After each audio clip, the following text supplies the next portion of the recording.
Matthew 14, verses 13 to 21. Jesus feeds the 5,000. But as we see, this is 5,000 men that were counted, not the women and the children, so many more. That's a lot of people. But we'll go through and find out more about this. But first, we are going to feature number 4697, the Greek word for compassion. And our Greek structures, again, will be the uninflected words. The uninflected words come from the parts of speech, which I've mentioned before is in our analytical lexicon. I'll go over a little bit more about the parts of speech here and what we have went through and what we will go through. Uninflected words. Uninflected words, as I mentioned in the last video, aren't always spelled the same. Like and is always A-N-D. And it has nothing to do with accent marks at all. So forget the accent marks if you're thinking it has something to do with accents. It doesn't. It just has to do with the spelling of a word. And those words, parts of speech that are all, words are always, pretty much always spelled the same. Some variations, but basically they're the prepositions, which were in, out, around, on top, below, and the adverbs of places of where they are and so forth, and particles which don't have any particular way of explaining what they are, except you have to learn them, what the particle, what the word means. And would be a particle, but.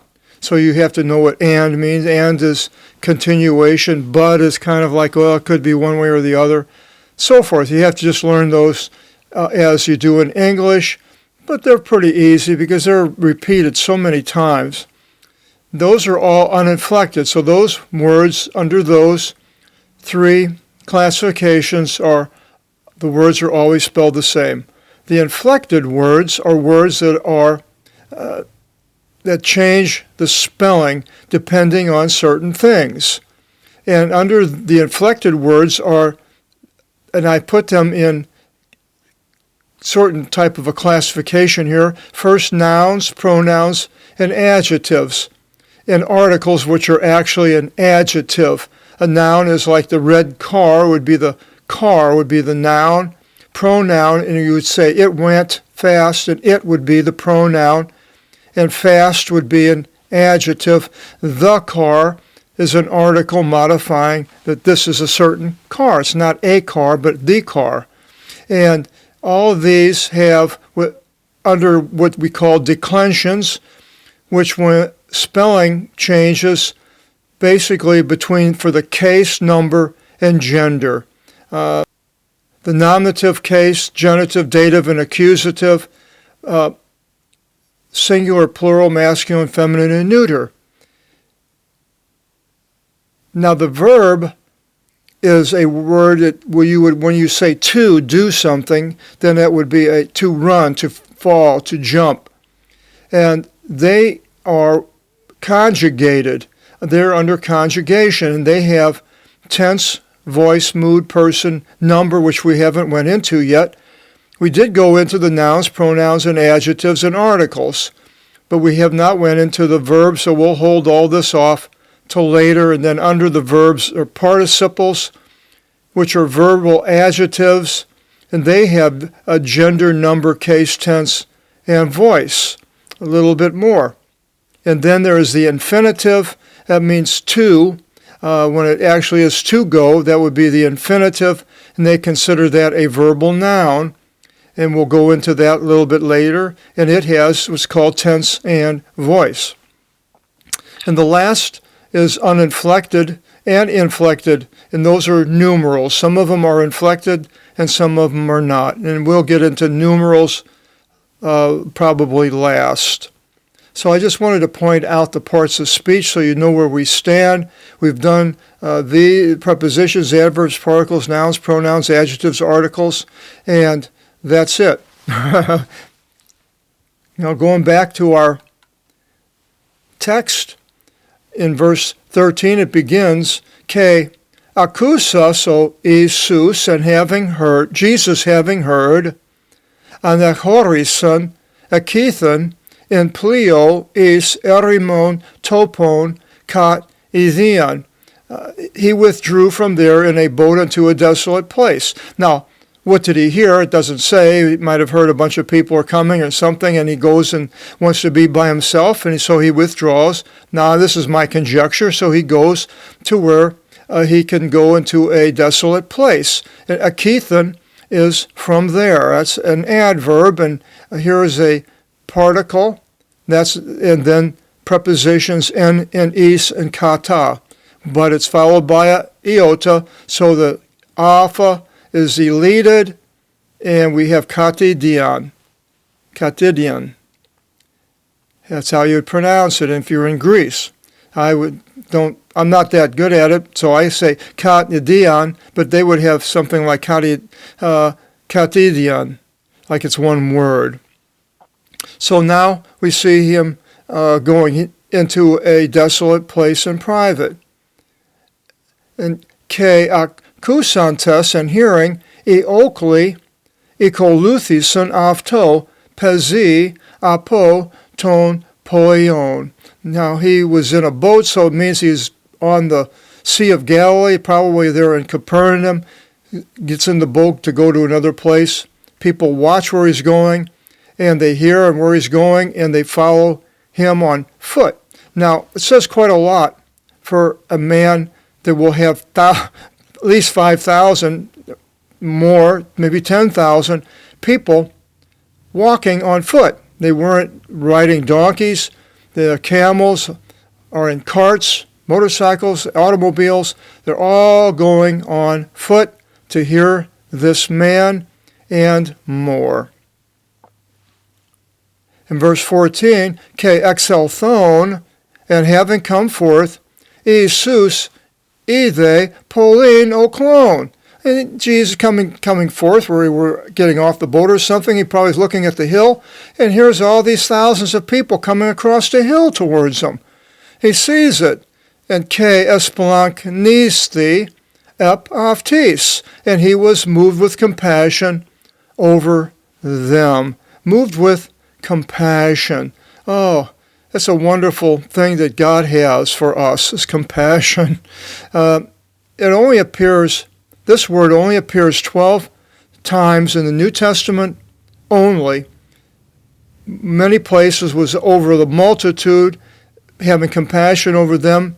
That was in Matthew 9:36, Matthew 15:32, Mark 6:34, and Mark 8:2. Jesus says in Matthew 18:27 on a sort of a parable, it was a parable, I guess, and the master, being moved with compassion on that manservant, released him and forgave to him the debt. That was the man that owed a lot of money to the master, but then when he went out, he beat a man who owned him like a dollar or something. The master would be, God has compassion on that manservant. We are evil. We do bad things. We sin, yet God has compassion on us. And this is what Jesus is showing. Then in Matthew 20:34, it says, and moved with compassion, Jesus touched their eyes, the blind men, and immediately their eyes gained sight, and they followed him. He had compassion on somebody that had an infirmity. And then in Mark 1:41, it says, and Jesus, being moved with compassion, stretched out his hand and touched him, the leper, and says to him, I want, be cleansed. Mark 9:2, the Father says, when Jesus returns from the mountain to Capernaum, and the Father asks these men, disciples that were still there, to heal his son. They couldn't do it. And he tells Jesus, and often it threw him into the fire and into waters, that it should destroy him. But if in any way you are able, help us. Be moved with compassion upon us. Now, it's strange here. this verse means a lot to me in a way because I was with a friend yesterday driving for a while and mentioned going through my past history, and I was a psychiatric technician at a mental hospital, one with the developmentally disabled, Down syndromes and different things, and I mentioned how one night the doors were left open. Somebody left it open, maybe me, maybe somebody else, and a young man went out, and the hospital was right next to a golf course, and they had lakes in the golf course, and he drowned. And the other person in the car was like, well, how would he drown? You don't just go out and drown, walk in the water and drown. And then this morning I was going through this and I saw this verse. The Father says, and often it threw him into the fire and into waters. Well, I couldn't believe it, that it should destroy him. But if in any way you're able, help us, be moved with compassion upon us, pleading with Jesus over his beloved child. In Luke 7:13, it says, and beholding her, the Lord was moved with compassion over her, the woman whose son had died, and they were going out to bury him. And he said to her, weep not. And he restored the son to life. He had compassion over this woman, over the dead child. And Mark 10:33, Jesus says, but a certain Samaritan traveling came by, and this is another parable, and beholding him, he was moved with compassion. That was a man that was robbed and beaten and bleeding and laying there on the ground. The Samaritan had compassion over him.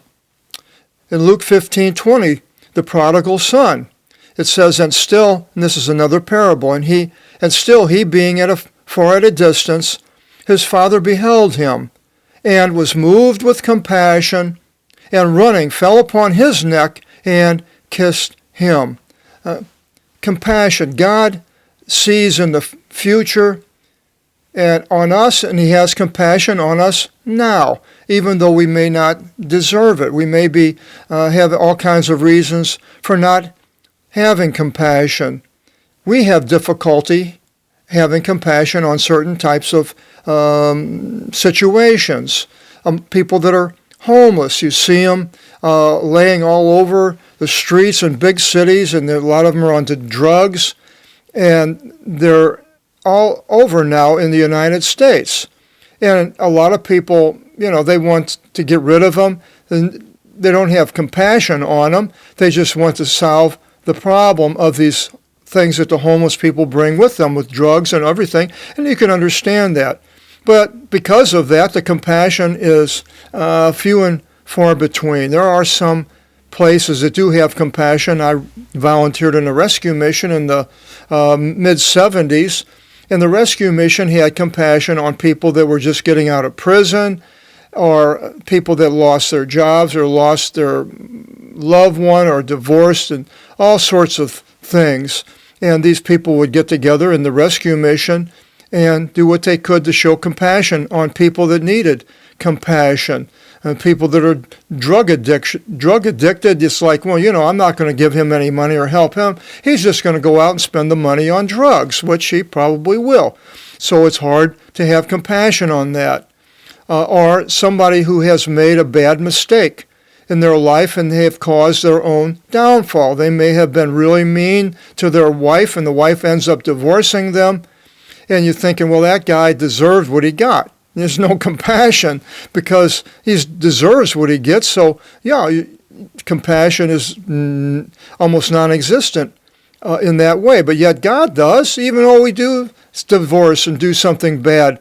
God still has compassion on us. And so if God can do it, so can we. And then someone who is maimed, a blind man. It used to be you could make fun of people that were maimed, or lame, walking with a cane or a crutch, one leg, or someone that couldn't hear or talk. You make fun of them. And instead of showing compassion and doing what you could to help them rather than hinder them. Or someone that's not like us, to have compassion on someone of a different race. If you're white, you may have a hard time with a black person because you grew up and you just copped an attitude that was around in this country. Or you could be in a country in South America who you may have a hard time with the native South American people that were like Native American Indians in North America. You may not want to have compassion on them. Or a person of the opposite sex. You may have a problem with women or men, so you're not going to have compassion on them, take advantage of them. A lot of men take advantage of women, like working on automobiles and charge them twice as much or tell them something is wrong with their car and it's not, so they can make money. Or someone of a different religion, like the Samaritan. He was not a Jew, but yet the Samaritan showed the compassion where the two Jews didn't, the priest and the Levite. Or somebody from another country. People are coming in now from South America into the United States, so it's hard for a lot of people. They're thinking, well, they're going to take our jobs, our money, a threat to us, so we're not going to show compassion over somebody that doesn't have anything, have come for 1,000 miles. Dangerous trip just to get away from the bad situation they're in. Instead of showing compassion, many people want to do the opposite, cause them problems. Then you see a person walking down the street talking to himself or talking in the air. They call him crazy or mentally ill. And you can try to talk to them, and they may curse you out or who knows what, and you don't know what they're going to do. So I'm not going to show compassion for them. I'm going to step away. I'm going to go to the other side of the street. Stay away from that. I've done that. Seeing guys are like, oh man, I don't want to go by that guy. And the other day, a guy's yelling and screaming across the street, and I just kept on going. But then a woman came right up to him, or she didn't come up to him, but she's coming the other way and on the same side of the street as he is, and he gets right in her face and starts screaming at her. Well, I called the police because I was afraid he might cause her damage. So I didn't show compassion, but sometimes compassion isn't the correct things to do. Or you can have a hard time showing compassion on somebody that has certain attributes. They can be overweight, obese, and I'm not going to show any compassion on that person. They should go out and go on a diet and go exercise and lose all that weight, and they won't need my help or for me to do anything.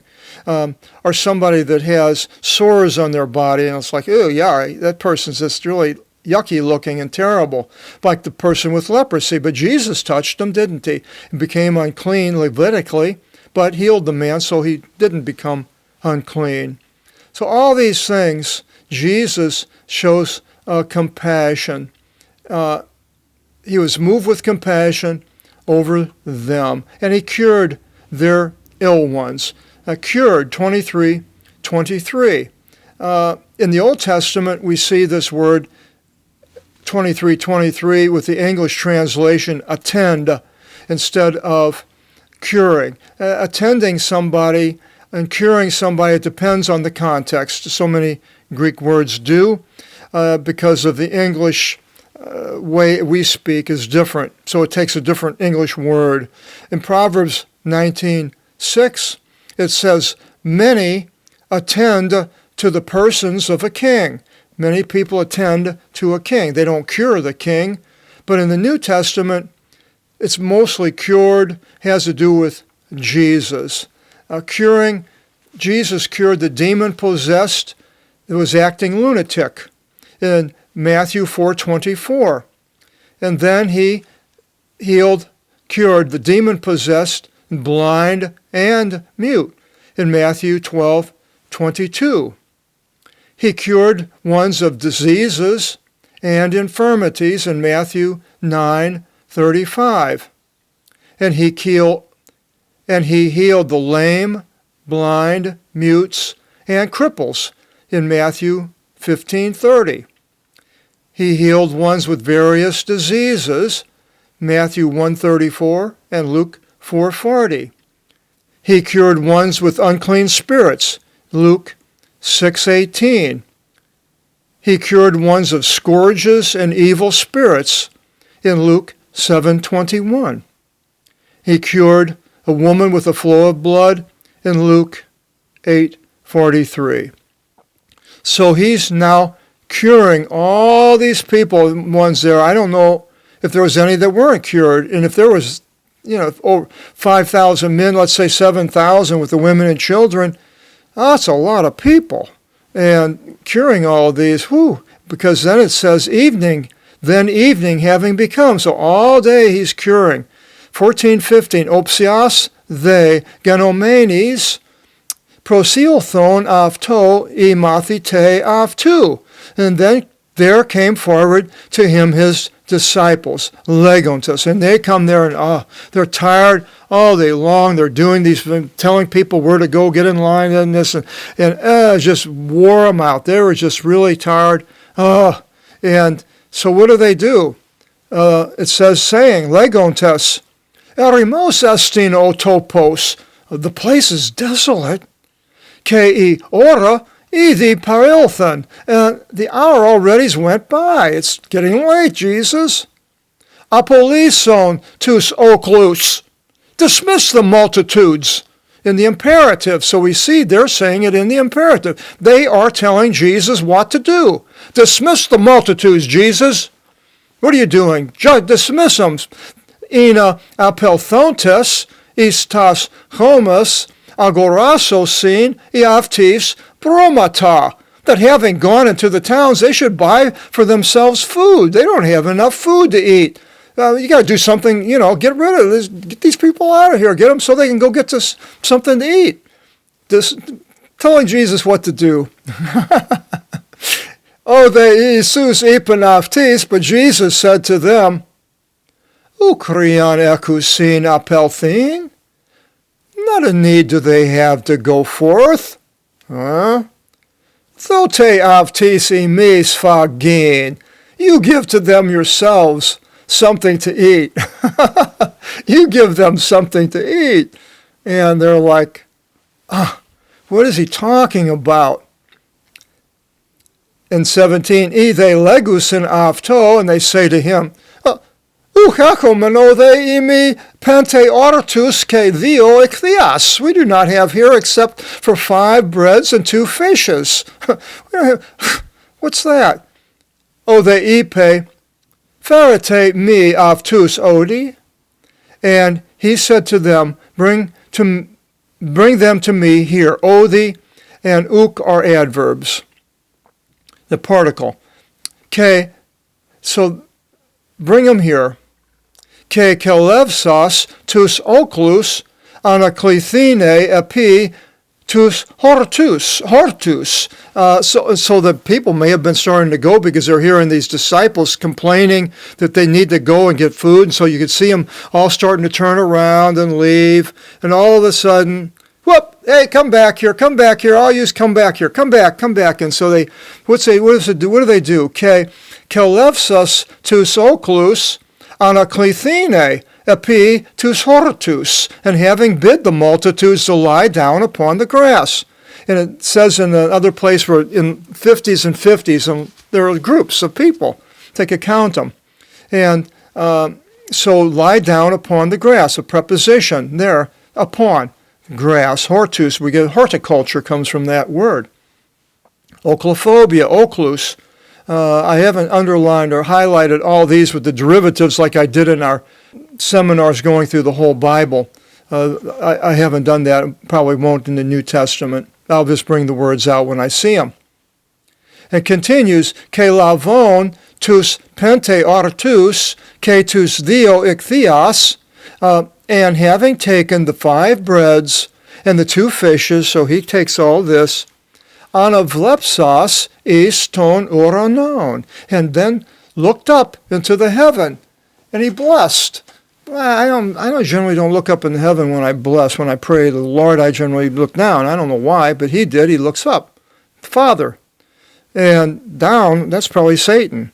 Inside the earth. It says that in the Bible. And continues, ke klassus, and having broken, edoketis mathites tus artus. He gave to the disciples the bread. So he's taking the bread apart, giving it to all the disciples.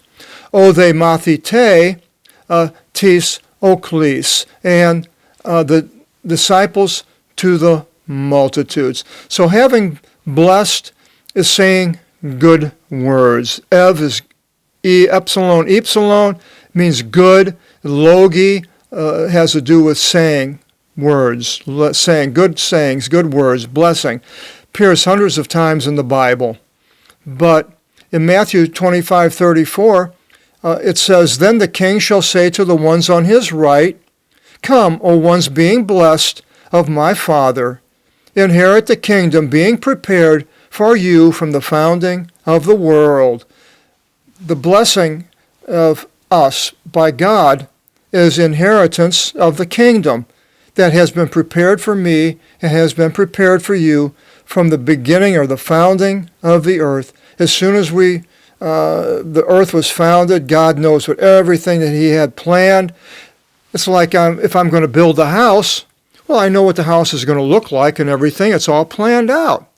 So then I go and I get a concrete guy to put the concrete in, and then the wood's framing it, and then all the different things. And this is what process we are in. But to God, God saw at the very beginning that Charles or Harry, Mary, Terry, whoever is watching this, God had you planned from the beginning of the earth. And in Mark 10:16 it says, And having embraced them, that is, Jesus, having put his arms around the children, having put his hands upon them, he blessed them, said good words over the little kids. And how much more should we do when we see the little kids running around doing things that little kids do? Sometimes you want to complain to the parents, but Jesus didn't. He complained to the disciples. What are you doing? Don't send them away. Bring them here.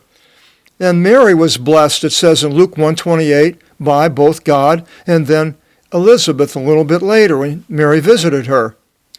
Then when Mary and Joseph and Jesus came to Jerusalem, circumcision, Simeon, a man there at the temple, blessed all three of them, and that's in Luke 2:34. Jesus says in Luke 6:28, bless the ones cursing you. So only blessing your food, thank you, Lord. We're supposed to thank the Lord for the ones that are cursing us. Wow. Say good words over the ones cursing us. Well, hopefully they'll, this is what God, in the imperative, he commands us to do that. In Luke 19:38, it says, the people were saying, Blessed be the coming King in the name of the Lord. So Jesus was called blessed in many, many places. And then in Luke 24:50 and 51, it says, Jesus led them outside as far as unto Bethany after the crucifixion, and having lifted up his hands, again he blessed them in the heaven. And it came to pass in his blessing them, he was parted from them and was borne into the heaven. So now it says, Ke ephagon pantas, ke ehortas thison, and all ate and were filled. All 6,000-7,000 people, all ate, and not only ate, they were filled. Couldn't eat anymore, ate all they wanted. Ke iran to perisevon ton klasmaton, and they lifted abounding pieces. Dodeka kophinus pliris, 12 hampers full, 12 big baskets full of food that they were on the ground that people couldn't even eat. And it's just amazing. If you don't know Jesus and you want somebody that can do something amazing, this is amazing. This is who I fall down to, and it's called obeisance. I praise and I thank God that I have him in my life, and he can be in anyone's life. Listening to this, he can come right in just like that from the founding of the world.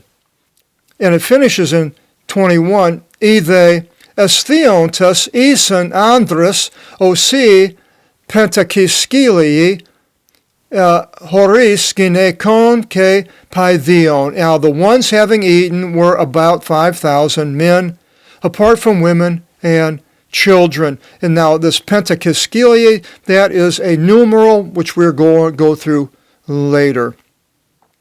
But all these people, except apart from the women and the children. Next section, Jesus walks upon the sea. If feeding 5,000 wasn't enough for you, and you want a God that does more than that, come to the next section.